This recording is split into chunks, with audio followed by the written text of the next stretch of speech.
ছোট থেকে বড় আমাদের সবার কাছে কিন্তু চাউমিন বেশ পছন্দের একটা খাবার। আর এই চাউমিন দিয়ে আজকে আমি একটা ইউনিক রেসিপি বানাবো, আর এই রেসিপিটা কিন্তু আমি ফার্স্ট টাইম ট্রাই করছি। হ্যালো এভরিওয়ান, আমি রিয়া। আজকে আমি তোমাদের কাছে নতুন একটা রান্নার রেসিপি ভিডিও নিয়ে চলে এসেছি। প্রথমেই আমি দোকান থেকে 10 টাকা করে যে চাউমিনের প্যাকেটগুলো পাওয়া যায় সেই রকম আমি 2টো প্যাকেট কিনে নিয়ে চলে এসেছিলাম। তারপর কড়ার মধ্যে দিয়ে দিয়েছিলাম অল্প একটু জল, আর তার মধ্যে সামান্য পরিমাণে নুন দিয়েছিলাম, আর তার মধ্যে দিয়েছিলাম অল্প একটু সাদা তেল। দিয়ে চাউমিনটাকে আমি বয়েল করতে বসিয়ে দিয়েছিলাম।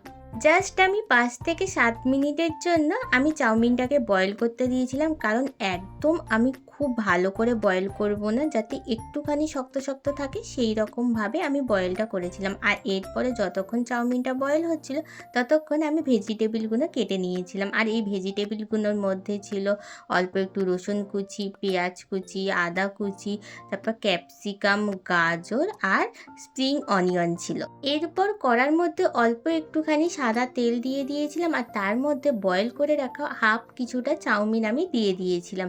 আর আমি এই কারণের জন্যই কিন্তু বেশি করে চাউমিনটাকে বয়েল করিনি, কিছুক্ষণের জন্যই বয়েল করেছিলাম, কারণ যখন আমি ফ্রাই করতে দেব তখন কিন্তু চাউমিনটা বেশি বয়েল থাকলে ভালো করে কিন্তু হতো না। তাই জন্য একদম হালকা করেই আমি চাউমিনটাকে বয়েল করেছিলাম, আর একদম হালকা করেই আমি ফ্রাই করে তুলে নিয়েছিলাম। গ্যাসের ফ্লেমটাকে একদম লো করে রেখে আমি চাউমিনটাকে প্রথমে ফ্রাই করে নিলাম, আর সেই কড়ার মধ্যে অল্প একটুখানি আবার সাদা তেল দিয়ে তার মধ্যে পেঁয়াজ কুচি, আদা কুচি আর রসুন কুচি দিয়ে একটুখানি ফ্রাই করে নিলাম। আর যখন হালকা হালকা গোলাপি মতন কালার হয়ে আসবে পেঁয়াজটা, তখন দিয়ে দিলাম আমি চিকেনটাকে।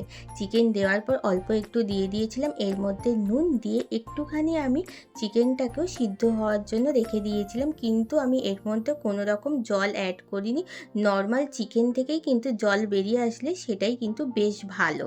যখন দেখলাম চিকেনটা দিয়ে অল্প একটু জল বেরিয়ে এসেছে আর চিকেনটা হালকা সিদ্ধ হয়ে গেছে, তখন আমি ভেজিটেবিলগুলোকে অ্যাড করেছিলাম। আর ভেজিটেবিলের মধ্যে প্রথমে দিয়েছিলাম ক্যাপসিকাম আর গাজরটাকে।